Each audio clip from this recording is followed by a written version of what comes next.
This channel does not promote any violent, harmful, or illegal activities. All content provided by this channel is meant for an educational purpose only. জনৈক আইনজীবী আমাকে একটি notice পাঠিয়েছেন। তিনি বলেছেন 48 ঘন্টার মধ্যে যদি তার ক্লায়েন্টকে আমার বক্তব্য দ্বারা নাকি মিসলিড হয়েছে এই মর্মে বক্তব্য প্রত্যাহার, ক্লারিফিকেশন বা তার নোটিশের উত্তর না দিলে আমার বিরুদ্ধে আইনত ব্যবস্থা নেবে। আমি বলি 48 ঘন্টা কেন, 800 ঘন্টা কেন, আর 8 মিনিট কেন, আমি তার নোটিশের কোনো প্রতি উত্তর দেব না। আমার বক্তব্য যদি আইন বহির্ভূত হয়, আমার বক্তব্য যদি সংবিধান বহির্ভূত হয়, সিধে চলে যাক সে কোর্টে, আইনের মাধ্যমে তার সাথে আমার বোঝাপড়া হবে। আমাকে নোটিশ পাঠিয়ে কি ধমকানো চমকানো হচ্ছে? এই ধরনের অনেক নোটিশ আমি খেয়েছি। আমার নামে অনেক মারাত্মক অভিযোগের মামলা নিয়ে আমি মাথায় করে চলছি, মিথ্যা অভিযোগ নিয়ে। আমি ভয় পাই না। কেউ যদি মনে করেন নওশাদ সিদ্দিকীকে এই নোটিশ পাঠিয়ে ধমকাবো চমকাবো বসিয়ে দেব, আমি তাতে ভয়ও পাবো না, আমি চমকেও যাব না। কারণ আমার অনেক দেখা হয়ে গেছে এইগুলো। কারণ আমি বলে যাই, আর কাকতলীয় ভাবে বলছি না, এটা বাস্তবিক হয়েছে। 2019 সালে কেন্দ্রের সরকার নিয়ে এসেছিল এক বিভাজনের বিল, সিএএ। যখন আমার বড় ভাইজান পিরজাদা আব্বাস সিদ্দিকীর নেতৃত্বে সারা বাংলায় যখন বিজেপির বিরুদ্ধে আন্দোলন আমরা সংগঠিত করেছিলাম, ওই সময় গভীর রাত্রে আমাদের বাড়িতে পুলিশের দ্বারা হামলা চালানো হয়েছিল। সেই রাত্রে আমি সুপ্রিম কোর্টে এসেছিলাম, তারপরের দিনে মামলা করব বিজেপির বিরুদ্ধে, কেন্দ্র সরকারের বিরুদ্ধে। আর এখন আমরা যখন এই ওয়াকফ সংশোধনীর বিরুদ্ধে মাঠে ময়দানে গণতান্ত্রিক প্রক্রিয়ায় লড়াইয়ের বার্তা দিচ্ছি এবং আইনি লড়াই করবে বলে তার প্রস্তুতি নিচ্ছি, আমাদের বাড়িতে নোটিশ চলে আসলো। নোটিশ আসুক, 100 বার নোটিশ আসুক, এতে আমি ভয় পাই না। কিন্তু এটুকু আমি বাংলার মানুষকে জানিয়ে রাখতে চাই যে যারা প্রতিনিয়ত মুসলিমদের বিরুদ্ধে কথা বলছে, মাদ্রাসা নিয়ে কথা বলছে, মসজিদ নিয়ে কথা বলছে, কোরআন শরীফ নিয়ে কথা বলছে, তাদের বিরুদ্ধে নোটিশ যাচ্ছে না কেন, তাদের বিরুদ্ধে আইনত ব্যবস্থা গ্রহণ করছে না কেন? এরা তৃণমূলের মুসলিম বিধায়কদেরকে বিধানসভা থেকে চাংতলা করে রাস্তায় ফেলে দেবো বললেও তাদের বিরুদ্ধে আইনত ব্যবস্থা গ্রহণ করছে না, নোটিশ পাঠাচ্ছে না। আর নওশাদ সিদ্দিকীর কাছে নোটিশ পাঠিয়ে দিচ্ছে। ঠিক আছে, আইনি লড়াই আমি লড়ে নেব। আমার আইনের যারা বিশেষজ্ঞ আছে, সম্মানীয় বিকাশ রঞ্জন ভট্টাচার্য স্যার এবং সম্মানীয় শামীম দ্বারা কথা বলেছি, তারা আমাকে বলেছে তো আপনার কাজ হচ্ছে রাজনৈতিক লড়াই লড়ে যাওয়া, বাকি আইনি দিকটা আমরা বুঝে নেব। সুতরাং আইনি লড়াই কোর্টে আমিও বুঝে নেব। কিন্তু আমার প্রশ্ন, যারা প্রতিনিয়ত মুসলিম সম্প্রদায়কে, মাদ্রাসা মসজিদকে আক্রমণ করছে, বিষ উগলাচ্ছে, তাদের বক্তব্যতে হিন্দু মুসলমানের মধ্যে যে সম্প্রীতি, যে ঐক্য বাংলায় বিনষ্ট হতে পারে, তাদের বিরুদ্ধে কটা নোটিশ করা হয়েছে, তাদের কজনের বিরুদ্ধে আইনত ব্যবস্থা গ্রহণ করা হয়েছে, বাংলার মানুষ একটা জানবেন, আমিও জানতে চাইছি।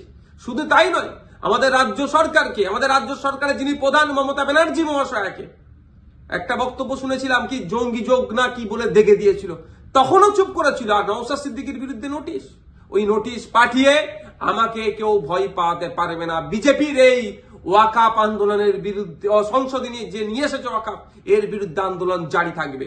এই অসাংবিধানিক, অগণতান্ত্রিক এরা যুক্তরাষ্ট্রীয় পরিকাঠামোকে ভেঙে দেওয়ার যে সংশোধনী নিয়ে এসছে, এর বিরুদ্ধে লড়াই জারি থাকবে। যখন আমাকে খোঁচা দিয়েছে, আমি কয়েকটা প্রশ্ন বাংলার মানুষের কাছে তুলে ধরতে চাইছি এবং সর্বোপরি তৃণমূল কংগ্রেসের কাছেও তুলে ধরতে চাইছি, এর উত্তর দিতে হবে। আমরা জানতে পেরেছি বেশ কয়েকজন এমপি পার্লামেন্টে অনুপস্থিত ছিল, তাদের বিরুদ্ধে তৃণমূল কংগ্রেস দলগতভাবে কি ব্যবস্থা গ্রহণ করছে, কি নোটিশ পাঠাচ্ছে, কি শোকজ করছে, তাদের বিরুদ্ধে কি অ্যাকশন নেবে, সেটাও পাবলিক ডোমিনে দিতে হবে এবং কি নিচ্ছে সেটাও যেন জানানো হয়।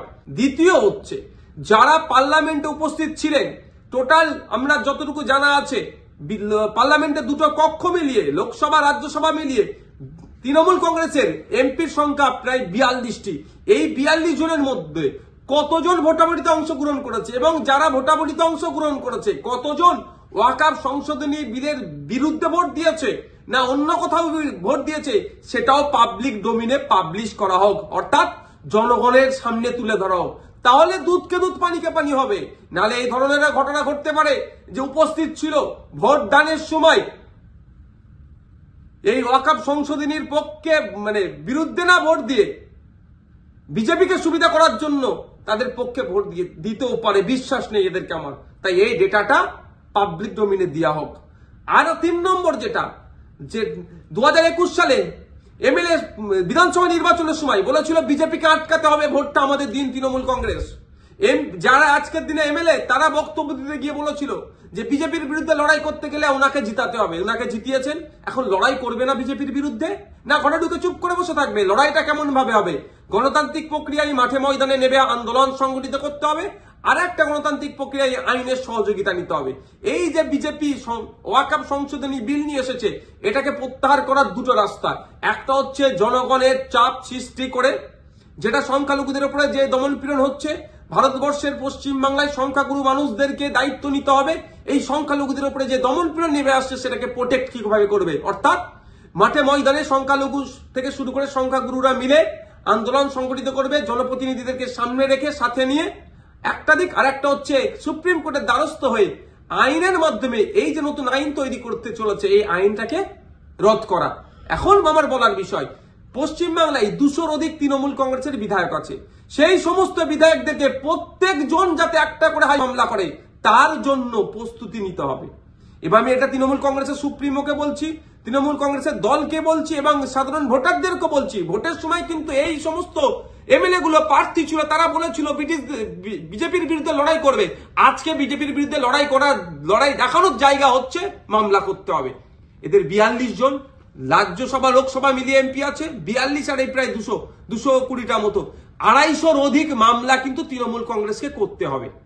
তার পয়েন্ট অনুযায়ী আমি বলে দিচ্ছি, এইটা চাপ তৈরি করতে হবে।